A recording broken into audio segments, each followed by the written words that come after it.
How have you been, Lee Camp? Not bad, hanging in there. I just got off the stream with, I hear he's a buddy of yours, Dave Anthony. No, how's Diamond Dave Anthony doing? Yeah, he's doing all right. Yeah, I had him on. I've actually, I had him on to talk about the West Wing thing mainly on my live stream, but and about how Sorkin has destroyed the world.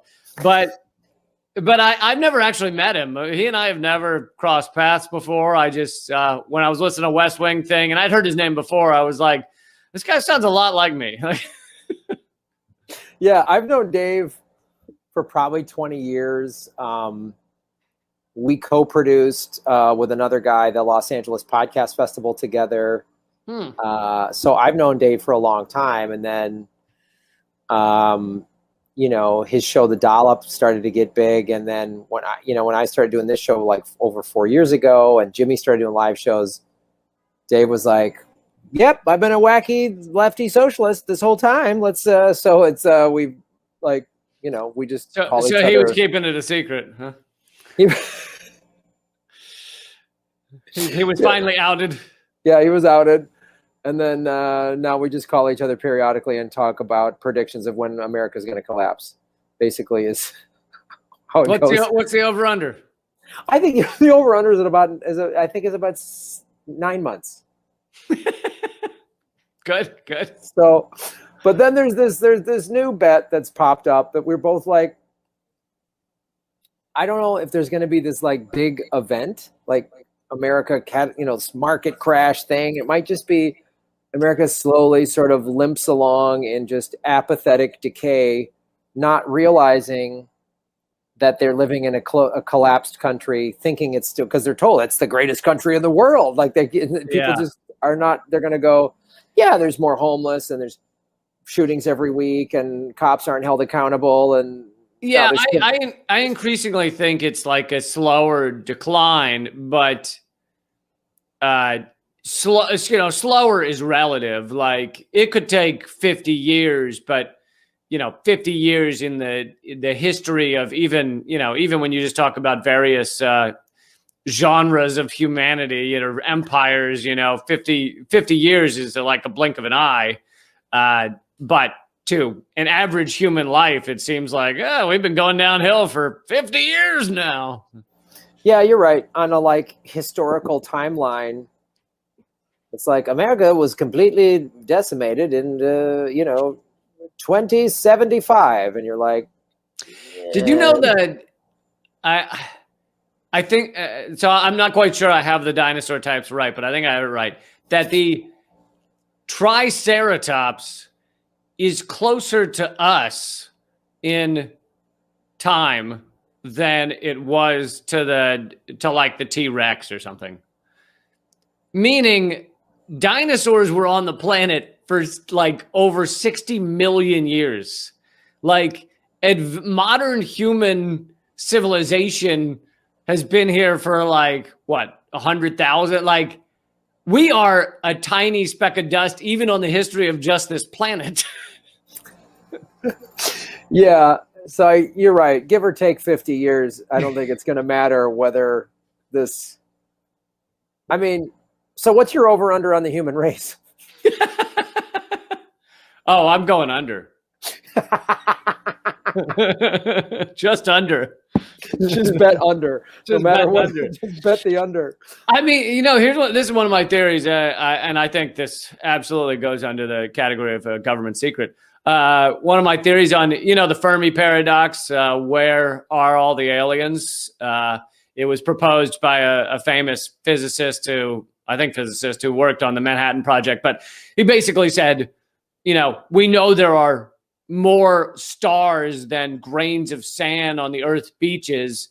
So that means that you calculate the number of habitable planets. There should be billions of civilizations of aliens. So, and the way he put it was, where is everyone? And so the famous "where is everyone" paradox. Now there's not a million, but there's several legitimate answers, such as they're so advanced that they view us as, ants or termites. And so they know we exist, but they're like, why would we stick our head in a fucking termite nest? So, that's one answer. a just really horrible neighborhood. They're just like, why would we go there? They're just, why would we stop? We're an advanced civilization. They're murdering each other. Yeah. I'm not going there. I mean, they're fucking horrific. Why would we ever venture near that? It's, you see a bunch of guys like just killing and stabbing each other. You're not going to be like, let me walk into that, see how that goes. Exactly. Let's say there was a neighborhood, a cul-de-sac, a gated community, let's call it. And everyone in there is just beating the shit out of each other, shooting. There's heroin. They rob you. They're blowing up each other's houses for resources. They're staging a coup against the homeowners association. Definitely raping things. They're just stealing land. Would you like, oh no, they have a good restaurant there though. I mean, there's a nice you'd be like, we're never going near that neighborhood ever. But I heard they have the bakery there sells delicious little cakes, so I'm gonna go. They're gluten free and some of their vegan ones, and you'd never know the difference. So it's worth it. Like, yeah, we might get set on fire, but I did get stabbed once and punched twice, but I'm gonna go anyway because they're they're delish. They're delish. But anyway, what I was gonna say is one of the what were you? Oh, you asking the over under on humanity? Is that what you asked me? Yeah, humanity collapsing, and then then you're bringing up the aliens, but the theories of why we don't see aliens. Yeah, why we don't see aliens. So one theory, which I feel like I could kind of subscribe to this one, is that an intelligent species just kills themselves. I mean, we are on the brink of killing ourselves with nuclear war. We're killing ourselves with environmental destruction, just extracting all the resources and destroying the planet. And there's other ways we're on the brink of killing ourselves, such as creating some form of AI that we then implant in everyone that then takes over and decides that humans suck. But there's a lot of ways we could kill ourselves. So and we've only been here, like I said, the blink of an eye compared to the dinosaurs, who were not very intelligent. So if you look at time on Earth as a species, success rate, then we seem to be far less successful than the dinosaurs. And so maybe that's the answer to the Fermi paradox. Where is everyone? Well, once they get intelligent, they find a reason to accidentally kill themselves. They just murder themselves. They blow themselves up. Yeah. Which is that's one of the theories of Atlantis, is not that it was this underwater society, that it was this actually highly advanced society that became warlike, and it blew itself up and literally sank into the ocean. They had such advanced weaponry that they blew themselves up and sank into the ocean. And I'm like, well, that makes more sense. And then if you read Edgar Casey's book, Many Mansions, now I'm getting into metaphysical stuff, who Edgar Casey came up with, was an average guy who you read his book, he talks about reincarnation and what that was about. And he was like, yeah, the Atlantis society was all highly intelligent, highly advanced, but very, very militarized. And they blew each other up, and they all got reincarnated in the last 50 years. So that's who all these psychos are, Dick Cheney and whatever else. They're all just people from Atlantis who were reincarnated, and they're going to blow us up again. Interesting. Usually hear Atlantis talked about as a positive people, but to have them all be psychopathic warlords. Yes, they are highly advanced, and it supports your theory that they were highly advanced. They probably had space. But here's my problem: is if Atlantis was highly advanced, then I'm sorry, one of them would have taken a trip at some point and dropped a tricorder on somewhere else, like ancient Rome would have found. Some Star Trek device. Not if they all went in the ocean. It all went in the. You tell me not one guy traveled and dropped his tricorder? Come on. Everybody, if everything fell in the ocean, Lee. Everything. I mean, everything. It all just whoops, it all went overboard, and it just. Because come on, their tricorders like their car keys. They must have left it somewhere.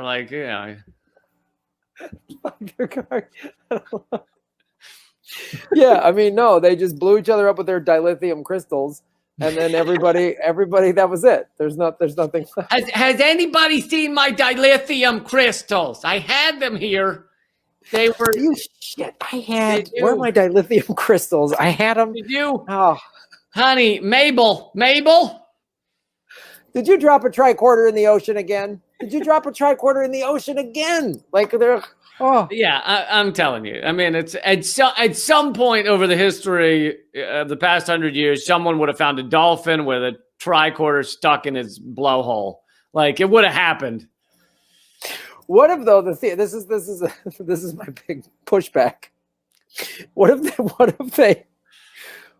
their weaponry was so advanced they blew themselves up so much it was just everything was like dust gone.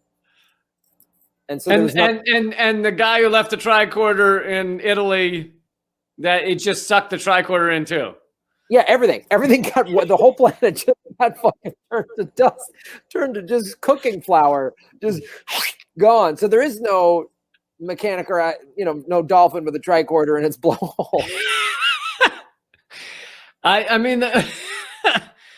The most convincing theory I've seen it's not mine. It's not my theory. No, I'm sorry.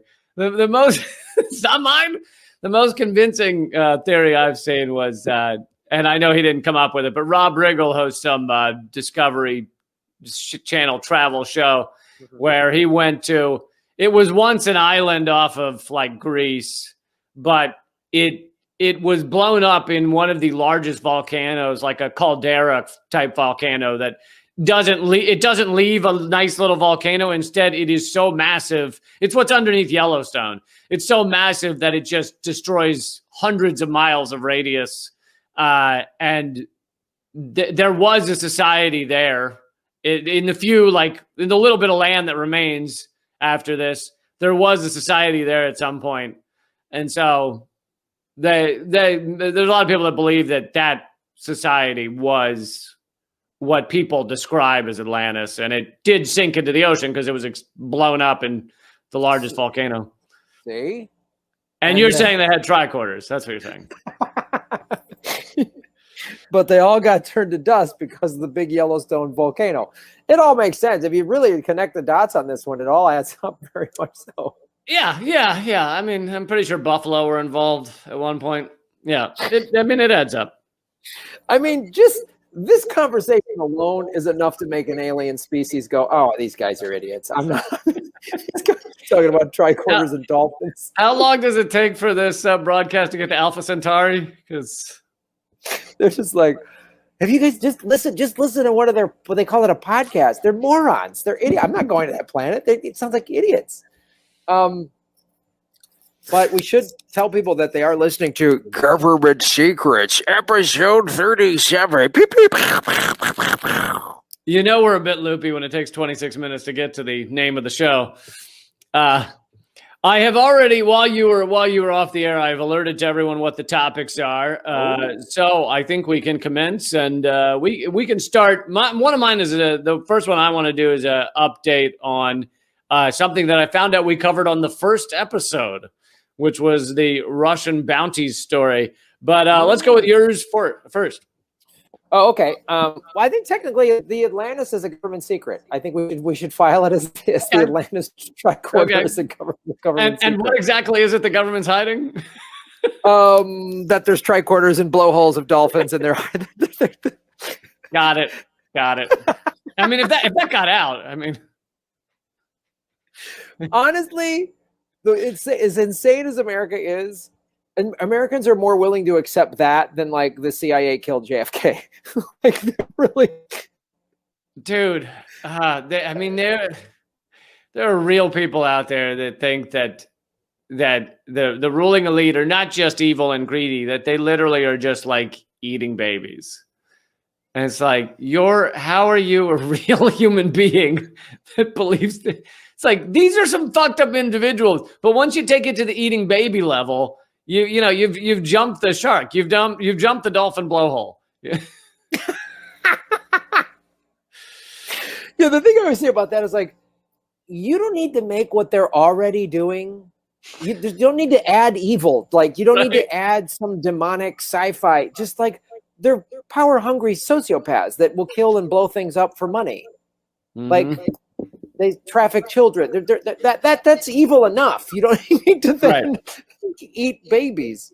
Oh, right. I think the eating baby thing was put out by the CIA just to take all of the people that were kind of on to what really was going on and just make them look nuts. Oh, it's absolutely. I totally agree with that. I think that's what QAnon was to set. They're like, put some real shit in QAnon and then put some crazy shit in there so that when they come close to real stuff, we go, oh, now you're just doing QAnon. We're just eating babies and drinking Vulcan blood or whatever their thing is, you know? So anyway, speaking of Vulcan blood, let me go. So one of my favorite things about this show is sometimes I've researched something for a while and I have an idea. I really want to talk about this, or I've known about something, or I just learned about something and I want to do it. And then there's times, like, since I just moved and I was trying to set up my studio, I was like, this is why we will never run out of episodes, Lee Camp. Because I literally just was like, what I've done that we know you can do CIA Operation Bingo and just type in a letter and you'll get something. So this time I just decided to go Colorado mining scams or cover-ups. Colorado mining cover-ups. Really? You picked a state. That's cool. I was like, let's pick a state, because I started to think, because I'm excited about if things eventually open up, you and I go on the road, and if we ever do this live, we should absolutely do at least one regional government secret. Right? I like it. So I was like, that'll be a cool thing for the live show if we ever get to that. And I was like, so if we're ever doing a show in Colorado, I know they have crazy mining. So I found out about the Ludlow Massacre. This was, I want to read this, the Ludlow Massacre was a massacre perpetrated, and it's going to sound eerily familiar. Some of these will sound a little repetitive. Because governments are pretty consistent in how they're awful. There was a massacre perpetrated by anti-striker militia during the Colorado Coalfield War. There was a big strike in the Colorado coalfields, and soldiers from the Colorado National Guard and private guards employed by Colorado Fuel and Iron Company attacked a colony of roughly 1,200 striking coal miners and their families in Ludlow, Colorado on April 20th of 1914. Approximately 21 people, including miners' wives and children, were killed. Jesus. John D. Rockefeller Jr. If you look up Rockefeller, you see philanthropist. I thought he was just a philanthropist. Yeah, so did I. I thought he just did good things. I didn't realize. I thought all these guys made their money honestly by pulling themselves up by their bootstraps. Yeah. And gee, we've never had before or since private companies using the United States military to take out its own citizens, right? Standing Rock. I've never heard of such a thing. It's not like we did that with Tiger Swan and Standing Rock. I mean, that's never. No. It wasn't like that's never happened. So there's it's not like Stratford is a privatized CIA or anything. No. This isn't like a rich, long tradition of the American corporate state. Basically, they've been doing this since the inception of this country.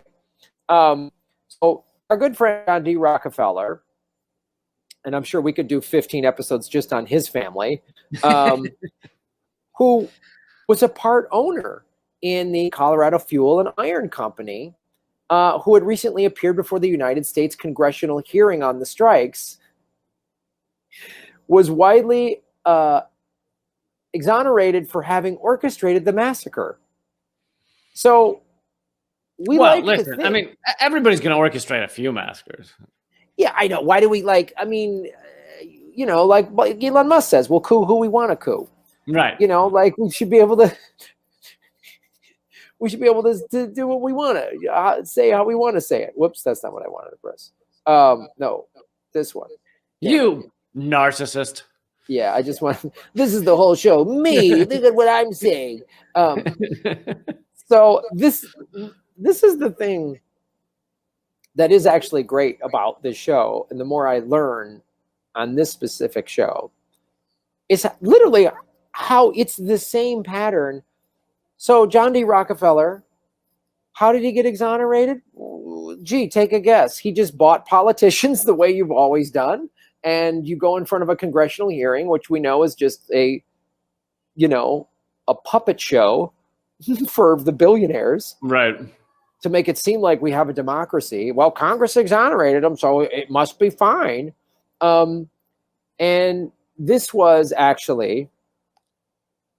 massacre was the seminal event of the 1913-1914 Colorado Coalfield War, which began with a general United Mine Workers of America strike against poor labor conditions. So, again, horrific labor conditions. They just wanted, decent wages and not dying, not dying in a coal mine. Fucking greeny miners always asking for not dying. Oh, they're the worst. They don't want to die. They're like these school teachers just taking all that extra money. So here's what they so against the labor conditions at CFI's Southern Colorado coal mines. The strike was organized by miners against coal mining companies in Colorado, miners working for the Rocky Mountain Fuel Company and Victor American Fuel Company. Ludlow was the deadliest single incident in the Colorado Coalfield War and spurred a 10-day period of heightened violence throughout Colorado. In retaliation for the massacre at Ludlow, bands of armed miners attacked dozens of anti-union establishments, destroying property and engaging in several skirmishes with the Colorado National Guard along the 225-mile front from Trinidad to Louisville. From the strike's beginning in September of 1913 to intervention by federal soldiers under President Woodrow Wilson, orders on April 29th, 1914, an estimated 69 to 199 people were killed during the strike. It was called the deadliest strike in the history of the United States. You mean Klan member Woodrow Wilson was not very friendly? No, Klan member Woodrow Wilson sent federal troops in there to lock this shit down because it's weird. You have a bunch of soldiers and private cops come and kill people on strike. And then they go, you know what, the hell with this. And they go retaliate. And then they're the crazy criminals. Gee, have we heard that before? Have we ever heard that before in this country? Yeah, I think we've done a few episodes on that. It's been like the theme of this entire podcast. And so what this is, the socialist historian Howard Zinn described it as the culminating act of perhaps the most violent struggle between corporate power and laboring men in American history. Congress responded to public outrage by directing the House Committee on Mines and Mining to investigate the events. Oh, it's a good cover-up kangaroo court. Were you just reading? I can't see it. Does Wikipedia say socialist historian? Yes, about Howard Zinn. Are they? I mean, I don't doubt he was a socialist, but I feel like that's like Wikipedia's attempt to malign him in the minds of those who don't understand and think socialists are evil. Because he was just a historian. He doesn't need to be. It'd be like if someone described my show and was like, Jew comedian Lee Camp. It's really I know. I mean, he was just one of the most, impressive and talented historians this country's ever seen. He doesn't need to be called socialist historian. Well, it's weird. If you're a historian that really calls out all of this, the untold history of America, you show what America's really all about, then suddenly you're a socialist. You're an evil socialist. It's like you've just been, all Howard Zinn has done is call out the evil of history of this country, much of it perpetrated by capitalists. So he must be a socialist historian. Right, relaying the real. It's long been known that relaying the real history of this country is a socialist activity. So, yes, yes. I think because I'm a vegetarian, I'm just going to refer to anybody else as the murder-eating historian. Just calling anyone a murder eater. I'm a vegetarian too. Don't you leave me out like that? Like I'm some sort of fucking awful fucking meat eater, meat-eating murderer. Vegetarian Jew comedian Lee Camp.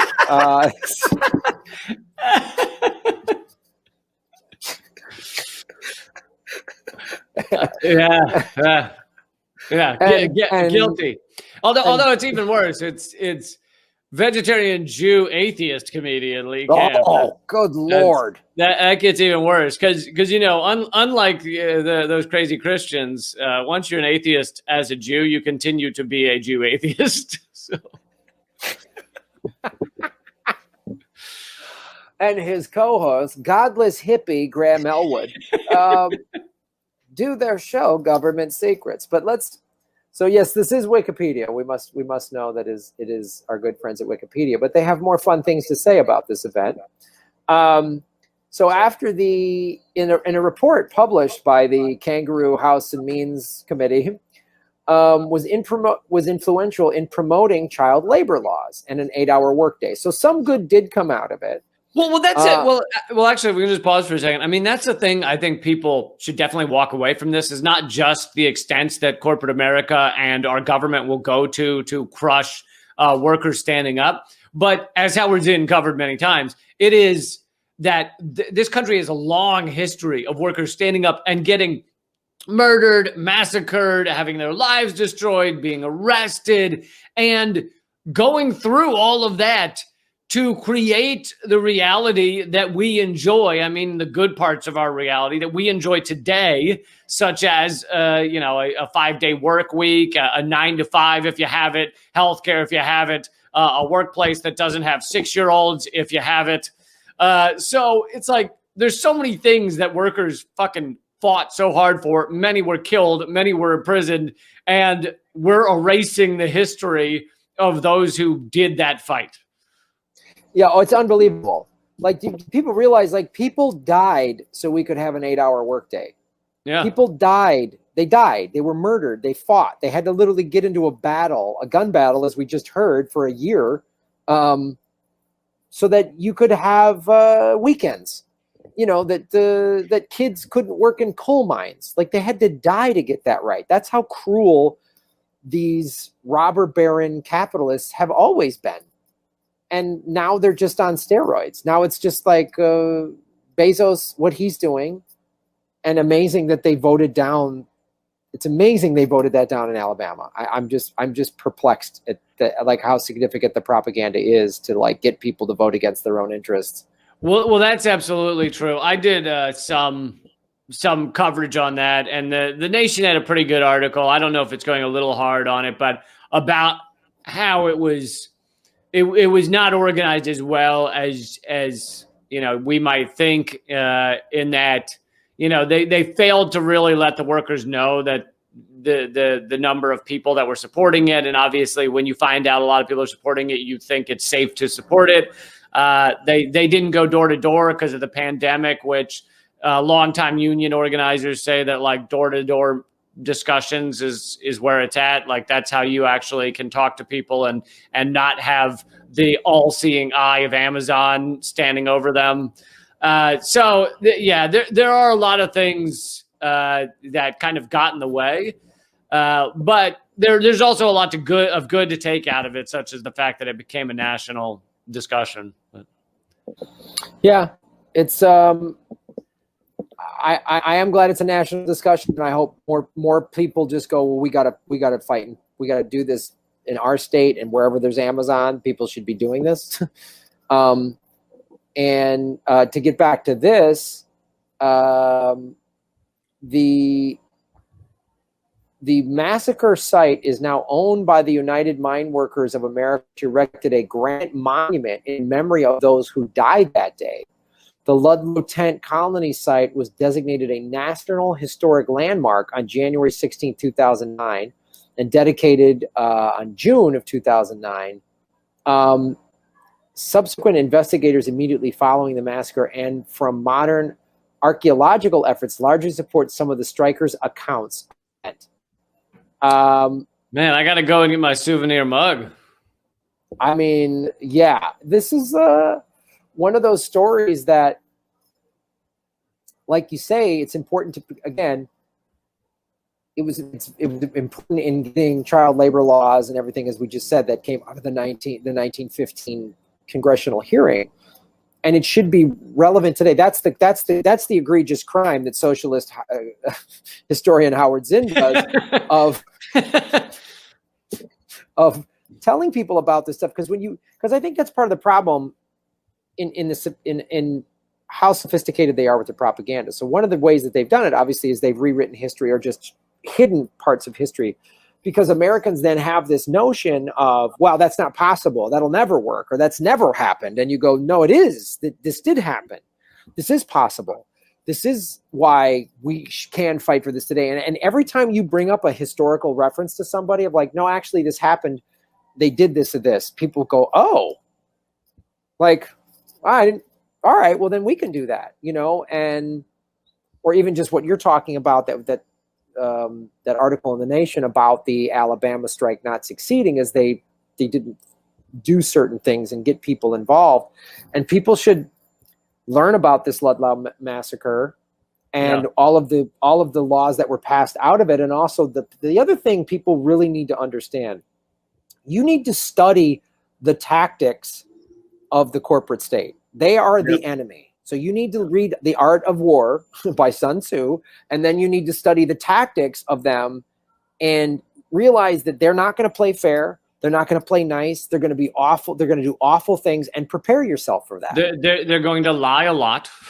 They're going to lie. They're going to smear you. They're going to threaten you. They're going to spend money to crush you. They're going to do whatever they got to do to protect their wealth. They're going to change the amount of time that you sit at the stoplight outside the factory so that people don't have time to talk to you.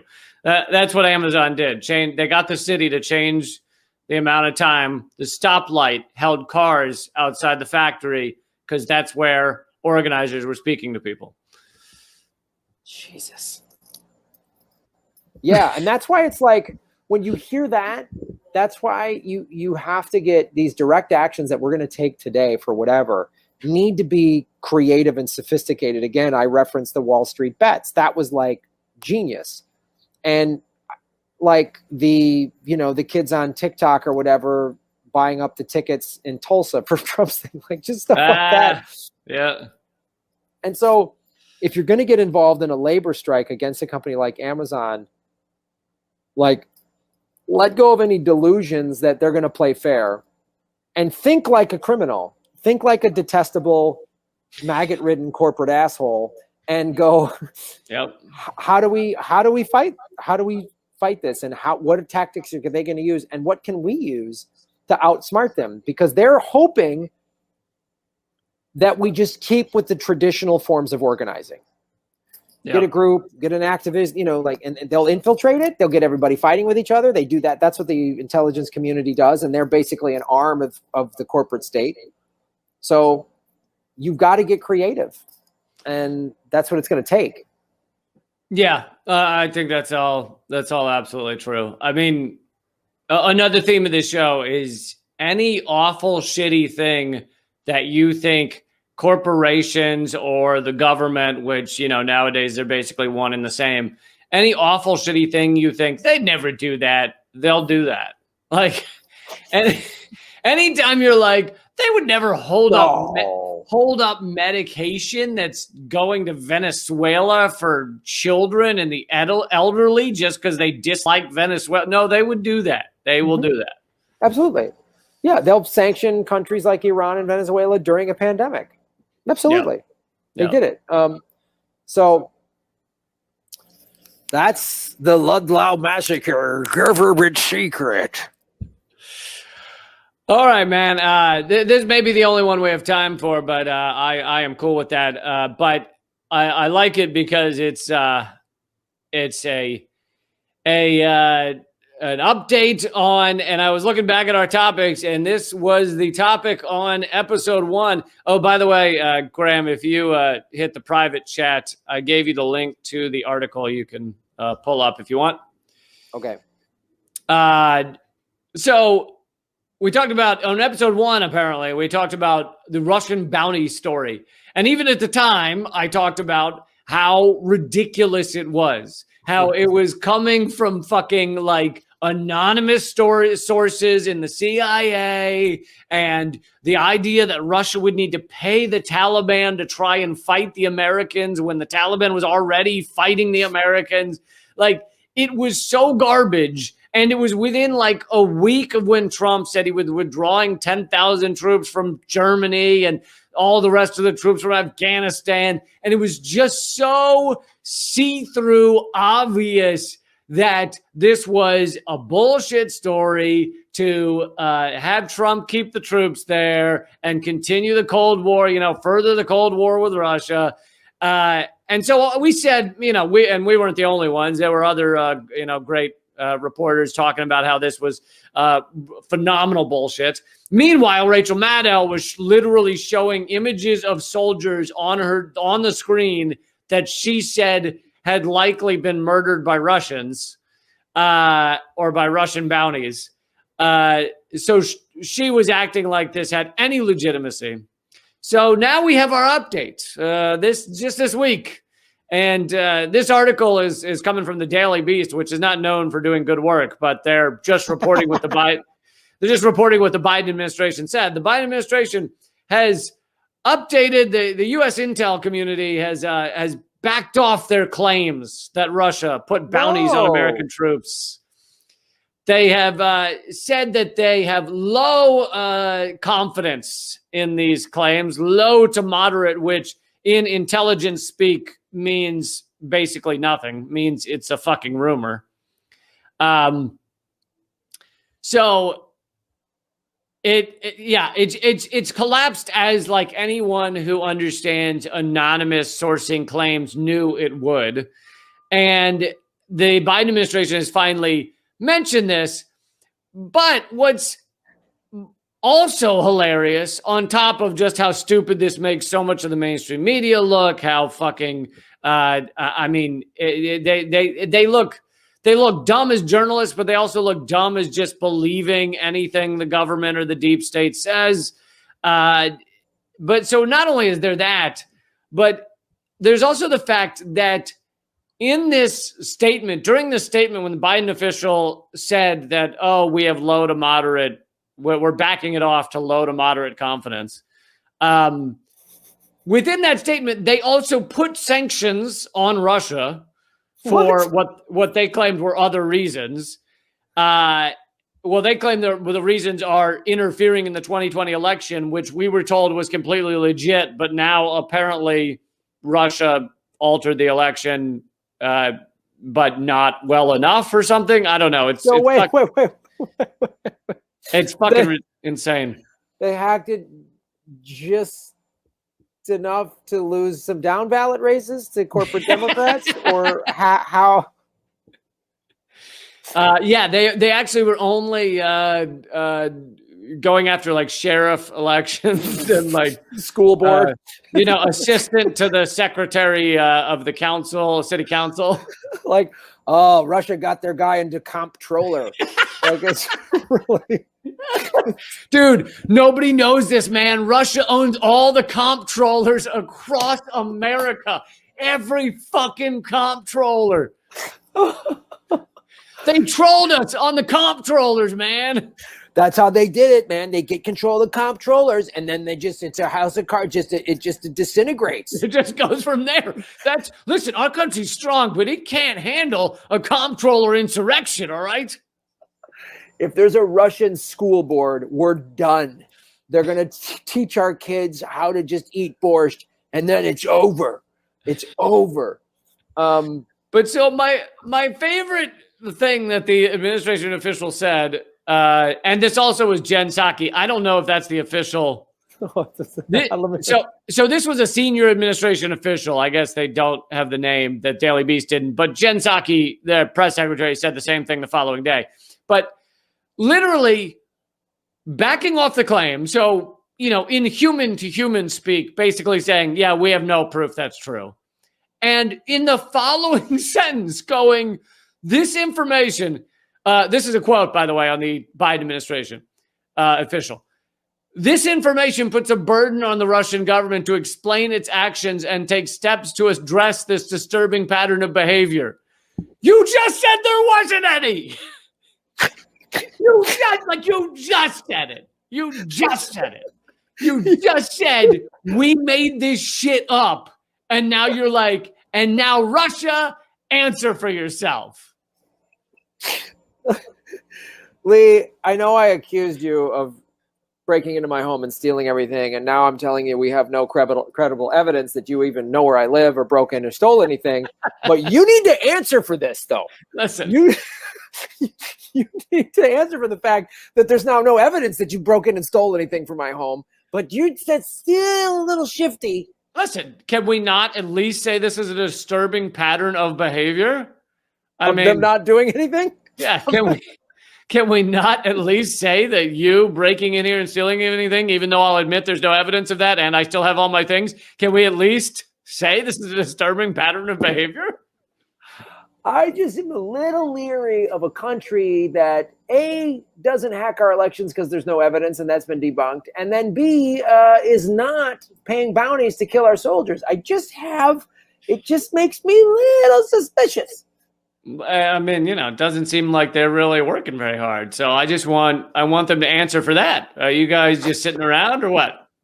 Yeah. Why didn't you do the bounties? Yeah. Yeah. Why didn't you hack our elections? So, I mean, honestly, this is just yet another story connected to Russia. The other ones that are like this are usually connected to China, but where there's just literally nothing. They say there's nothing. I'm sorry. I'm gonna put this back up on the screen. This is a form of insanity. Listening to these jackwagons. The United States, quote, the United States intelligence community assesses with low to moderate confidence that Russian intelligence officers sought to encourage Taliban attacks, U.S. and coalition personnel in Afghanistan in 2019 and perhaps earlier, a senior administration official said. They said they didn't believe in it. And then the next quote, this information puts a burden on the Russian government to explain its actions and take steps to address the disturbing pattern of behavior. You're out of your minds. Right. And they're using these euphemisms and doublespeak to try and confuse people. But like in the intelligence community, low confidence means a rumor of a rumor. It means that a dude that had his balls strapped to a car battery in Afghanistan blurted out, yeah, the Russians are paying us just to get you to turn off the car battery. Like, that is all it is. It's not even, I mean, it's probably like, I don't even know what that, they probably said, say it was the Russians or we're going to turn the car battery on your balls again. It's probably what they did. Yeah. And he's like, I don't know Russia. Say it. What? Who did it? It was Russia. There we go. There we go. Right. I mean, it's utterly nothing. And so then Glenn Greenwald makes a great point. He wrote an article about how this insanity collapsed. And here's the thing, before I even get to that, is you have to understand that it's not like all of us who gave a shit or were reading articles, we all bought into it. Many of us who even have a slight skeptical eye about what our government's doing, what our mainstream media hacks are doing, we knew this was bullshit. So there are people out there that, for everybody listening, there are people out there you can follow who know when a story's bullshit, even if it hasn't collapsed like this one has now, even before that. And so me and Graham and Aaron Mate and Glenn Greenwald and Max Blumenthal and the Gray Zone and Mint Press and all these outlets, they are, and we are talking about how it's bullshit. And then, 8 months later, they go, oh yeah, it's bullshit. So there's people who know in advance. But anyway, Glenn Greenwald wrote an article about all of this collapsing, and he added a great point, which is initially the New York Times reported it, and they said anonymous sources. And you know that when they say anonymous sources, that could mean fucking anything. That could mean this. That could just mean one guy at the CIA, which we know lies to us. So they say anonymous sources. All these other people run with it. But then I'll quote Glenn Greenwald's article. Even worse, other media outlets, led by the Washington Post, purported to have, quote, independently confirmed the New York Times CIA tale of Russian bounties. Twice in the last year, I have written about this bizarre practice where media outlets purport to independently confirm one another's false stories. And they do this by doing nothing more than going to the same anonymous source who whispered to the other, to the New York Times, who whispered to the initial story, the same anonymous source who whispered to them the same things while providing no new evidence. Yet they use this phrase, independently confirm, to purposefully imply that they obtained separate evidence corroborating the truth of the original story. So it makes sense. Like, people see CNN and say, we've independently confirmed this story from the New York Times, and they think, oh, they must have found the guy in Afghanistan who was paid the bounty. Like, they must have new evidence to confirm it. But no, what they did was call the CIA, the same fucking people, the CIA that lied to the New York Times, lie to them. And there you go. They've confirmed it. It's hard to keep track of how insane this is. Because it's like,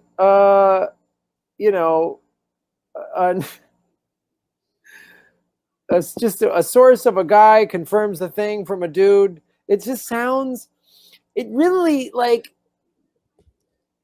it reads like some sort of Nigerian lottery email. Like, it just is so insane.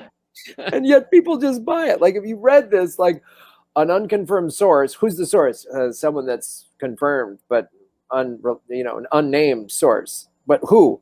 Unnamed. But like, it just sounds like such a scam. Like, well, there's $20 million in Nigerian lottery funds that we were going to hold in your account because you want. It's like, come on, this, and they keep. It's.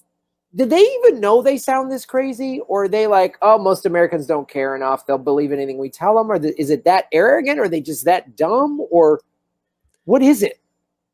I mean, part of it, for those who are really on the inside, I mean, those who enjoy being a mouthpiece for the empire, they may know or suspect that these things are not true, but they know how these things work. And it is that you give full coverage to this. I mean, they were still asking about, acting like Trump hadn't answered to the Bounties story. They were acting like that months after it came out and was mostly debunked. I mean, now we have the full debunking, but mostly debunked pretty early. So they were still acting that way. And they know that it gets tons of media coverage in those initial weeks, which has the impact they wanted. And it did have the impact they wanted. It made Trump look bad and weak. It made him not withdraw troops from Germany, not withdraw troops from Afghanistan. And it got a lot of America to think, oh, well, we better stay in Afghanistan. Those motherfucking Russians are having our people killed. And like, it got what they wanted. And so now you have the final step of going, oh, yeah, we don't have any evidence of that. Nearly, not a year. I don't know how long we've been doing this podcast, 8 months or something. So like 8 months later, or 10 months, you have the final step of going, yeah, we have no confidence in that. And this story that it's collapsed gets far less coverage, to the level of almost no coverage. Wait a minute. And so it serves its purpose. Rachel Maddow hasn't come forward and retracted her statement. She hasn't said, oh, I messed up.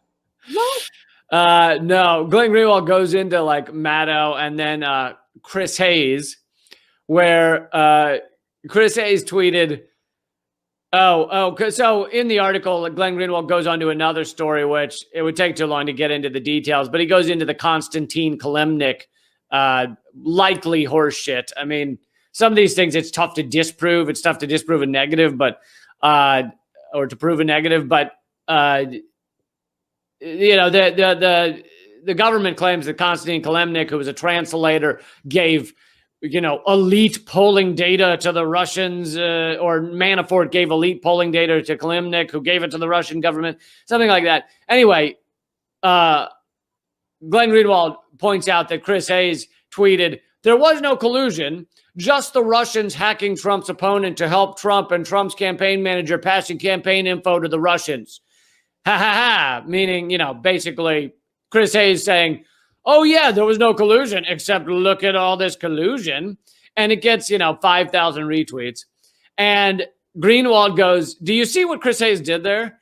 It is vital not to lose sight of how irresponsible and destructive this behavior is that's so common. He saw a press release from a U.S. government agency, read an assertion that it contained in one sentence, had no evidence that this assertion was true, but nonetheless reported it as if it were proven fact to millions of people in a predictably viral tweet. So you have like no evidence other than one government official saying, oh yeah, Kalemnik gave this polling data to the Russians, or no, Manafort gave it to the Russians. You have one anonymous government official saying that. And Chris Hayes then goes, oh yeah, look at this. And everybody, you know, goes viral and everybody talks about it and everything. It's like, it has a desired effect, even when everything collapses later. They, and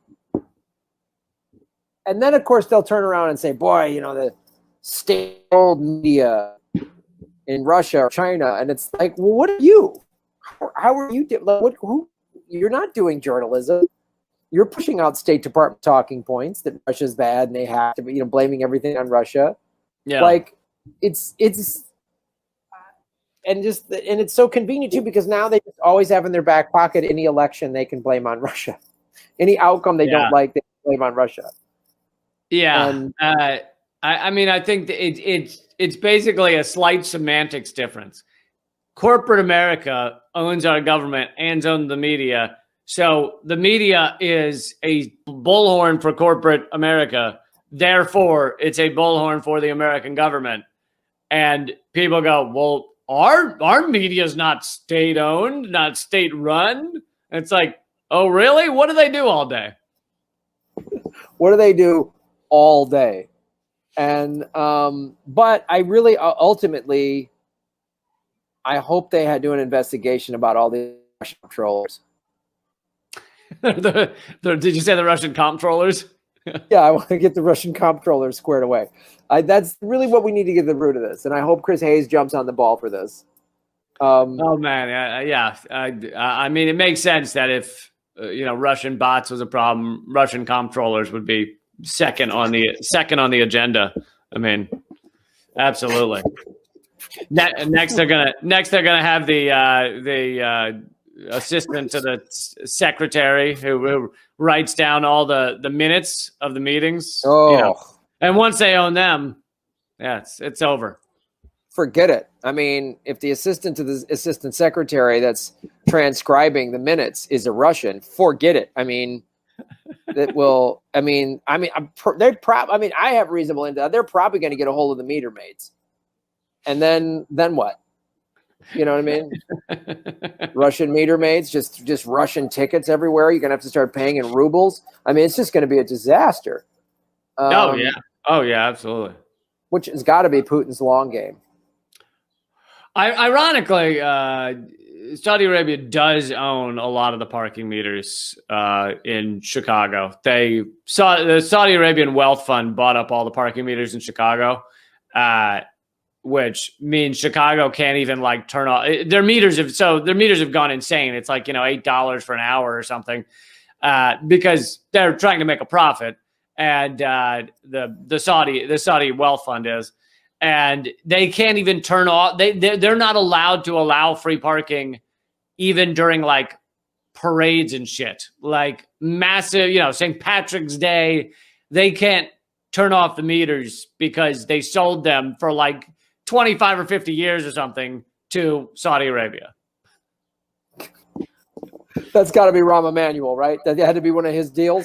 Like it just feels like I'm sure. it has to. But we shouldn't be too hard on it because it's not like Saudi Arabia has a bunch of money from oil. Like they're barely getting by, so they definitely need parking meters in Chicago to keep the kingdom afloat. Yeah, I mean, he did it. He didn't do it to get a bunch of money for Chicago. He did it out of care for the Saudis. Like he was concerned for their well-being. You know. I mean, if another royal family, can't afford to pay for stuff, I don't know what we're going to do. I mean, it's really, and thank God we got all that media about some British royal dying. Like, why do we give a shit about those idiots? Like, why? There's like 1,000 royal families in this world. Why do we only care about the British creep ones? But Graham, he's rich. They were rich. They're rich. Oh. Yeah. Oh, that's good. That makes sense. Yeah. Well, what if the city of Chicago, is this like a sister city program? Do they have parking meters like in Saudi Arabia? In what, Riyadh or something? Riyadh, they have all the meters, and it's a weird program. You think each city would just collect its own that is the insanity. Well, we'll trade you. You collect our parking meters, we'll collect yours. Yeah. Oh God, we got a fantastic country. Was that it, or is there more? I think we did good work here. I think we did fantastic work. Yeah. We learned about a mining massacre. We learned about Russian comptrollers. I think we really. And it's always good when we can say something's bullshit, then come back 37 episodes later and go, hey, the Biden administration just admitted that it was bullshit. It's the bullshit. We were right. Yeah. We were right 37 episodes ago, and the Biden administration just confirmed it, yet they still want to hold Russia accountable. Yeah, well, Russia needs to answer for their behavior. Russia needs to answer for not having done the thing. Well, I'd like Russia to answer to the fact that why Chicago has Saudi Arabian parking meters. I want to know that. How did that happen? And by the way, don't try and fucking scam those parking meters or park there where you don't without paying the money, because a guy will come and chop you into pieces with a chainsaw. Yeah, or at least they'll bury you up to your neck and stone you if you put like a plug nickel into a parking meter. All right, dude. 37. We've proven right. We've answered some riddles. Where can people watch and follow all your business, Lee? All my stuff's at leecamp.com. I have 2 other podcasts, one called Moment of Clarity, one called Common Censored. You can definitely check out those and see which one's more your vibe. I've also been posting more videos on Twitter. One of them went viral this week, a 2-minute video on how horrific China is. You'll see what I mean. It's a good time, but so my Twitter's at Lee Camp. So there you go. Nice. And of course, you can make sure you like and share and subscribe this video and Lee's channel and my channel. And if you're listening to this on iTunes or Spotify, like, download, positive comments, all that stuff helps.